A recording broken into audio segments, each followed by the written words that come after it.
Welcome to the Be the Light Crown Edition podcast. I'm Hannah Frey, your host and pageant queen extraordinaire.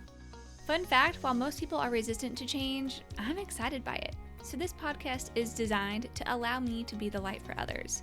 By sharing my experiences across countless topics where I demolished my fears, prejudice, expectations, and rebuilt brick by brick. My hope is I can encourage you to seek knowledge, implement change, and above all, trust in God. So let's get to it. It's time for some you time.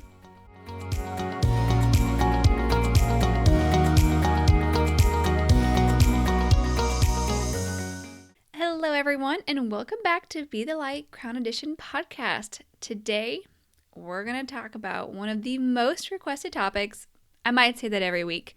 However, I get asked all the time, how do you do it all? Hannah, how do you have so much stuff on your plate? How do you have so much more time than I do to get all of these things done? And I'm here to bust a myth that might be not what you wanted to hear, but I don't have more time in the day than you do. I definitely don't have more energy than you do, but what I do have are the skills and the experience when it comes to time management. So that's what we're going to talk about today. And I also want this to be encouraging. I don't want this topic to feel like you are lesser than because you can't juggle as many balls as somebody else. I want to be very intentional in starting off by saying that everyone's capacity is different. Everybody's skill levels to juggle different things are different, and that is okay. That is totally expected. However, what I do want to do is give everyone tips and tricks and hacks and stories for what has helped me to improve my time management, because let's be honest, I didn't come out of the womb able to juggle as many things as I do. And I'm hoping that will help give you some time back in your day or give you some time to allocate to other things that bring you joy. So let's dive right in. And I want to first talk, as I always do, a little bit about my history. And I think it just helps to just kind of level set. And I know that those who know me really well are like, Hannah has always been this way, right? Like whether you knew me in high school, whether you knew me in college, whether you're listening and you've worked with me. Okay, I have consistently been that person who is like, give me more responsibility, right? And before I recorded this podcast, I sat down and I took some time to really think through, okay, why are you such a type A? Why are you so obsessed with calendars and lists and notebooks? Because I meet people who are like, if I remember it, I remember it. And I'm telling you right now that I would physically die from anxiety if I didn't have the 10 different to-do list on my phone right now. So if you're one of those people, I envy you. So I hope you're not envying me, because I wish that I, could be a little bit more relaxed sometimes. But it also has been such a blessing to have some of these skill sets. So we're going to find a happy medium for all of us. Okay. So a little bit about my history, and it's actually timely because my mom is in town this weekend. And so we were just talking about she's like, I ruined you. I'm like, you didn't ruin me, Mom. However, yes, everything is your fault.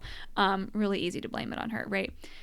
I grew up very independent, and it wasn't because I was an only child. I have siblings, right? I have an older brother and a younger brother, although I mostly lived with my younger brother growing up. So I was the oldest, and therefore I was responsible for certainly more than I should have been. And my mom's point was that she genuinely thought that she wasn't going to be around forever. So my grandma, who I had never met, my mom's mom, died when my mother was only 14, and it was from cervical cancer. And my mom had cancer and struggled with that. And so she genuinely was like, I'm just expecting that I won't be around to raise you, to see my grandkids. And so she said that she'll say to this day, she'd be damned if she wasn't going to make sure that I was going to be able to raise myself. Okay. We probably took it a little extreme. However, some of it was helpful. Okay. So I really was responsible for a lot of the chores in the home, a lot of kind of being my brother's keeper. I had a job very early on, 15, 16. I was working at Maurice's. I, was responsible for my own finances at that time for the most part. Not saying I had to pay rent and stuff. I'm just saying the money that I made like went to, my bills. My extra stuff for school and whatnot. I was largely responsible for parenting my brother, ensuring that he got to school on time. I even helped with meals. I obviously did a lot of things around the house. My mom would talk to me a lot about like how to run a household and how taxes worked and all these things before I ever went to college. So I was like very aware of like balancing budgets and, all of these intricacies of life that I genuinely think a lot of folks just learn along the way or like are never taught. Like I tell you right now, my husband is, how old am I? 31. He's 35. Okay. I guarantee that my husband would not know how to do his taxes. Okay. Was never exposed to that. Whereas I've known how to do my taxes since I was 18. Okay. So just to give you some insight into the level of independence and also just the responsibility. I mean, it was heavy. Okay. I also grew up in a bit of a traumatic, semi like abusive childhood. And so there was a lot of pressure for me to be very in tune to the emotions of others around me, to kind of like protect others and protect my space. So I was both mature emotionally and also mature with all of these other responsibilities. So it very much turned me into the person I am today. If you've ever hurt my feelings or upset me, you know how like wicked my tongue can be. You know how hard it is for me to forgive others. You also know, if you've ever been on a trip with me, how excellent I am at planning things and itineraries. And I actually was just planning a trip with one of my best friends. Actually, the day that we're recording this is her birthday. So, hey girl, happy belated birthday when you hear this, Rachel. However, she's going to come to California when I'm there for a pageant, and I've like planned everything. I've booked all the hotels and the rental cars and the tickets and like sent her the links for everything. And like, I genuinely get joy out of that, but it's because I don't literally know how to do it any other way. There is another girls trip that all of my my church gals from our community group, or someone's putting that on, and I'm not involved in the planning whatsoever. I have no control over the itinerary or any of the events, and I'm like perspiring. Like it's giving me anxiety to not be involved in those things because I'm so used to like being the one who's relied on to make the world go round. Okay. So hopefully that just gives you a little bit of insight into like what makes Hannah tick. And it's because, I'm just childhood trauma, as we like to blame everything on. I'll just call it trauma. Okay. So it was very intentional. Right? My mom raised me to be independent. I kind of helped run the household, very, type A. And to be honest, it's to the point that it's not healthy. Okay. So I've had these skills, but it has been to the point where it's almost obsessive. So hopefully that is a little bit of an indicator that we also want to be thoughtful that things don't go too far. And so the tips and tricks that I'm going to share are ways in which you can kind of find like a happy medium. Okay. All right. So moving on to some concepts. Okay. And I love the terms that we're going to use for this. So it's really easy to remember. Okay. So 3 concepts or strategies with examples, right, on how to help with time management. And it's going to fall under one of these 3 buckets, okay? Delegation, deletion, or do it. All right. So when it comes to delegation, you are going to find that, as I mentioned, everyone's capacity for projects, for headspace is different, and it waxes and wanes with that same person depending on the type of, the lifestyle that they're in or the where they're at in life. Like my capacity was totally different before kids. And now that I have kids, it has shrunk like little like dessert plate compared to like a huge dinner plate. Okay. And that's fine. And that's also like totally expected. But what I want to be thoughtful to say before we jump into these 3 strategies is that no one, I think I've said this before, but no one can make more hours or grow more arms, okay, then that's not how it works. We don't get more time in the day. We can't, twin ourselves. What am I trying to say? Duplicate ourselves, clone ourselves, and get more done. So like outside of that, which I mean, yes, would be like really helpful and not a bad idea whatsoever, we can't do that. So instead, we're not focusing on adding capacity necessarily, but rather stretching the capacity that we have. And we're going to do it through one of these 3 ways. Okay, so delegation. This is something that actually has been very top of mind with my husband and I, because I was feeling like I was doing the majority of like the life tasks. Okay. So I felt like I was working like a full 8-hour day, but also responsible for, and if you're a fellow mom or a parent, then I don't even have to list these things out, but we all know what it's like, right? All the meal planning, all the grocery shopping, all the doctor's appointments, all of the special school functions, all of the trip planning, like all of it. Okay. Also, the house clean, right? Not saying that he wouldn't help with things, but the mental load of like what needs to get done on what day and with what frequency was completely on me. And it was just getting to the point where I'm like, I was short circuiting. Like could not function much more, to the point where because I'm a type A, like obsessive list maker, made a complete list of all of the things that I felt like were on my mental plate, and then made a list of what I felt like was on his mental plate, and we compared it, which probably could have addressed that in a little bit of a nicer way. However, it was just how I was feeling, right? Like I wanted to be clear that like this is how heavy this mental load is every day for me. And I think that's finally what helped click for him. It's like, oh, yeah, you actually do a lot around the house. Yeah. Yeah, we do. And as mothers and wives, generally, majority of those heavy tasks fall on our shoulders. So all that said, delegation, okay? Whether that's with your partner, whether that's at work, whether it's with your boss or teammates, whether that's with siblings or friends, whoever, really anyone that you're engaging in a mutual relationship with mutual responsibilities, can be a part of delegation. Even your kids can be a part of delegation, okay?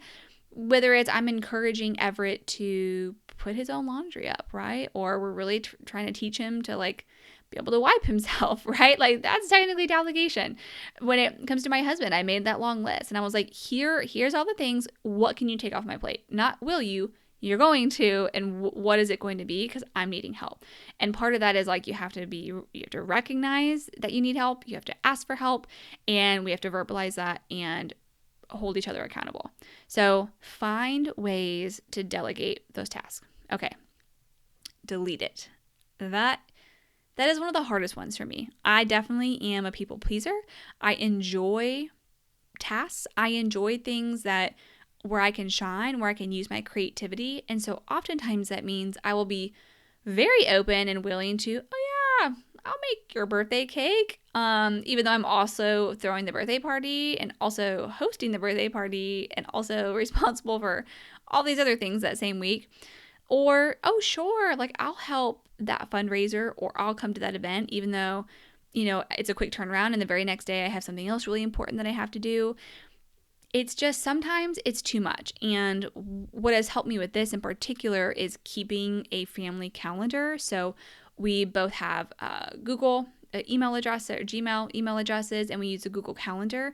And so my husband is easily able to see what responsibilities do we already have as a family, and then I can easily see, okay, I really would love to go to dinner with my friend, but the very next day we have to go out of town. And I really just need to be thoughtful to not like leave myself no time to do the things I know I'm going to need to do, like clean the entire house, because who likes to come home to a dirty house? Nobody. So pick up the house and pack for everyone and like mentally prepare for the trip with children and all these things. So calendars help, and also being willing to say no, delete it. It's not something I can commit to. It's not going to fit into the schedule. It's not what's best for my mental health.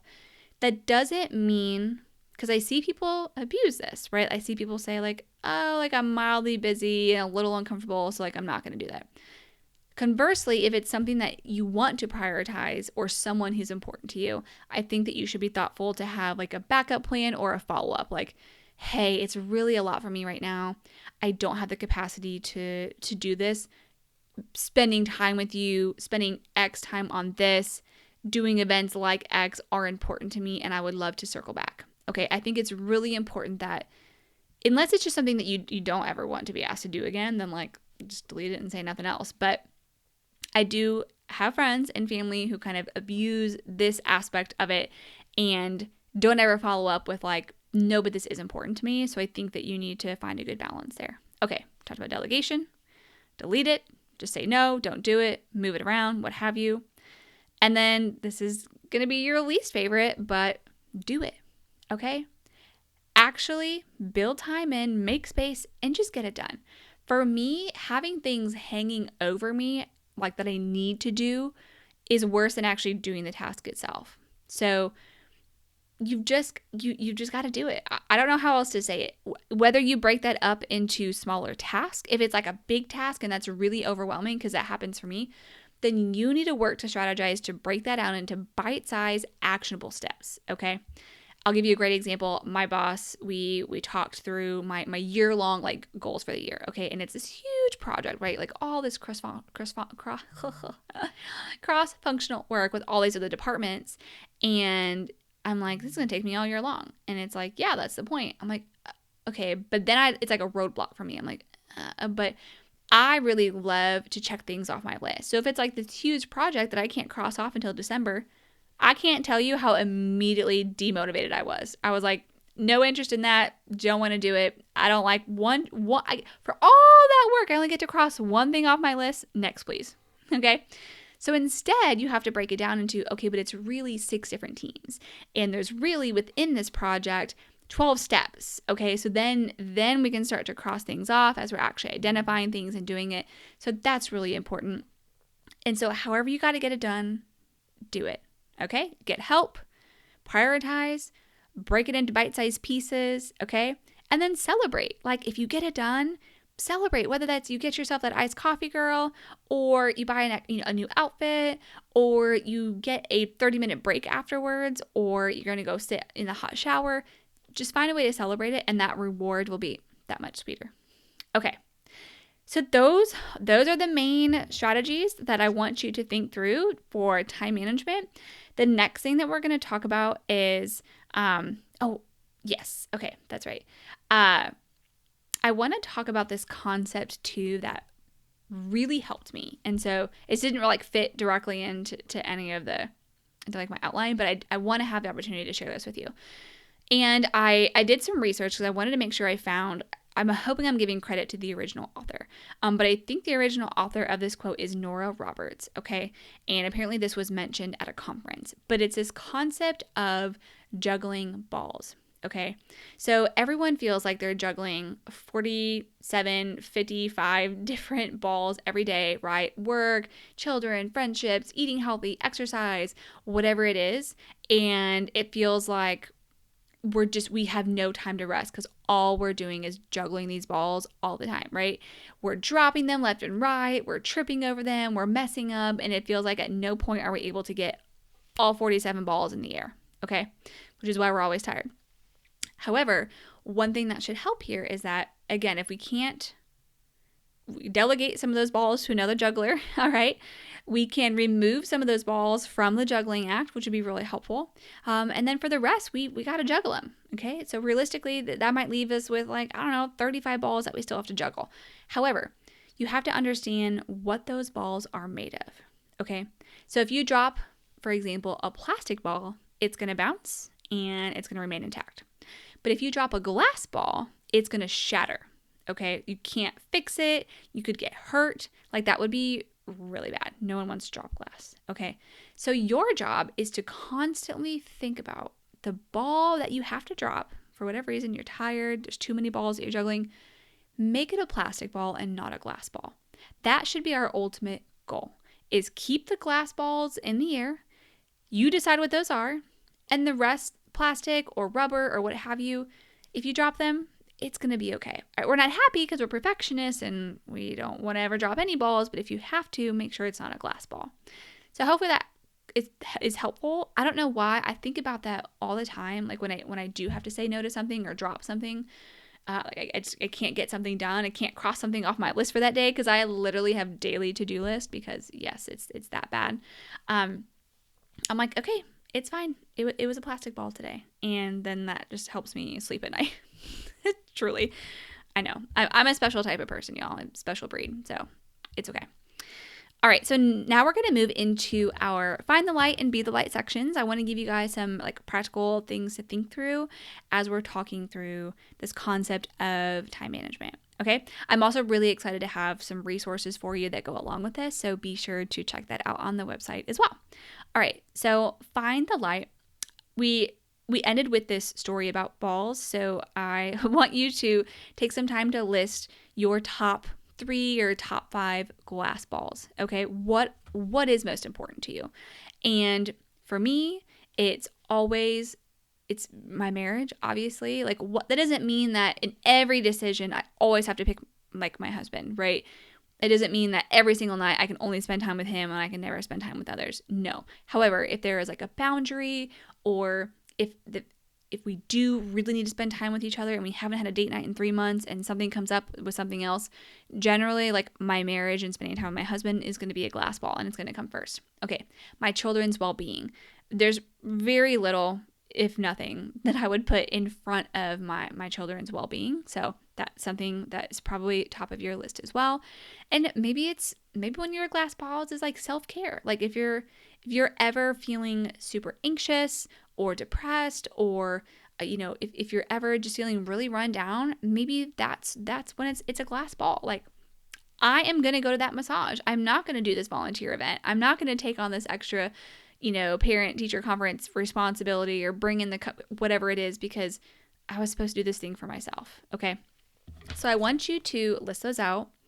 And then I want you to think through and list what causes you to drop those glass balls, because that's likely where a lot of like our self-doubt is coming in, right? A lot of our thoughts around, I'm not enough, or I didn't get it all done today.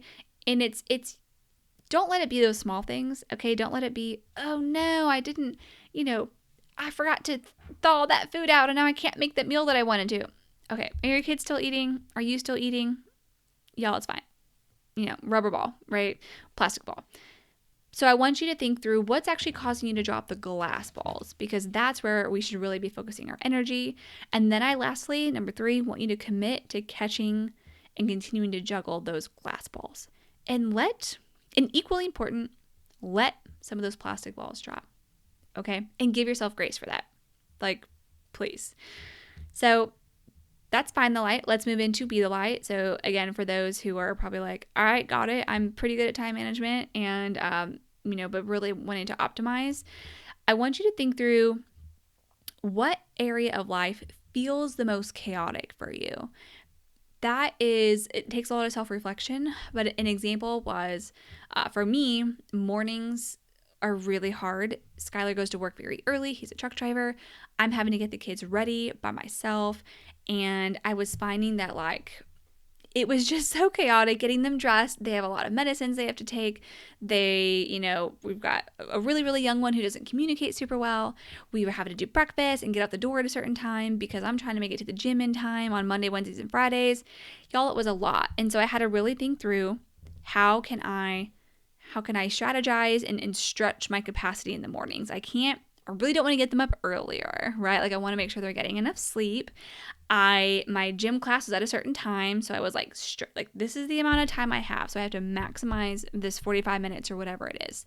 And so going back to delegation, deletion, or doing it. And so one thing that I quit doing, which I deleted, was focusing on making overly nutritious breakfasts, really fixated on it.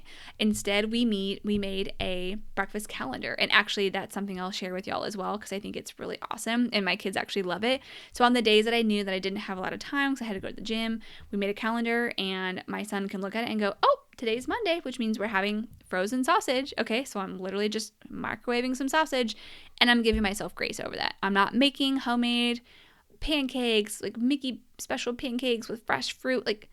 Okay, it's just not going to happen every morning, and that's okay. All right, so what feels most chaotic? Find a way to delegate as well, right? So there were some things that I didn't have to happen right away. So getting the boys' medicine ready, getting my water filled. I mentioned that before. So I delegated that to my husband. Okay, so that's kind of how I maximize my capacity in the mornings. Also, my husband makes sure that the boys' blankets are by the front doors because they have to bring blankets to daycare every day. So things like that. Okay, so what area of life feels most chaotic? And then list ways to either delegate, delete it, or do it. So we just went through this exercise together with my example. That's really going to help you to just feel better about those decisions. And then lastly, give yourself permission, okay? Give yourself grace to find ways to delegate, delete it, or do it. And just know that you're protecting those glass balls and you're letting those plastic one drops. And we're frankly okay with it and maybe even a little proud because we know that we're paying attention to what's most important. Okay. I hope that was encouraging. I would love to, in a future episode, go into more like specifics of like the tools and the things that I use. So if that would be helpful for you, let me know, because there are definitely like specific, unique things like with my calendar or with scheduling and with things around my house that I use to help increase efficiency. So definitely can do a later episode on that. But this is really more of a high level overview of how to talk through time management and some strategies for that. So hopefully that was helpful. We're going to go ahead and end in prayer and move on to the next episode. Dear God, thank you again for this opportunity to talk through how you have blessed me infinitely in my ability to strategize through time management, my ability to prioritize what's most important. I also thank you for continuing to show me what should be most important in my life. And of course, that is you, God, and growing closer to you and sharing that with my children as well and having them point to you and get to know you more. I appreciate always this mindset that I have and always giving myself grace. And I hope that for those that were listening, that they found something really valuable in the information that I shared and that they will feel empowered and also feel your grace to give themselves permission to just drop some things, God, and just know and have that discernment to know what is a glass ball and what's really important to them and, carry that through their life. So we thank you again, as always, for your love and your kindness and your grace. In Jesus' name we pray. Amen. Thank you so much, and we'll see you next time.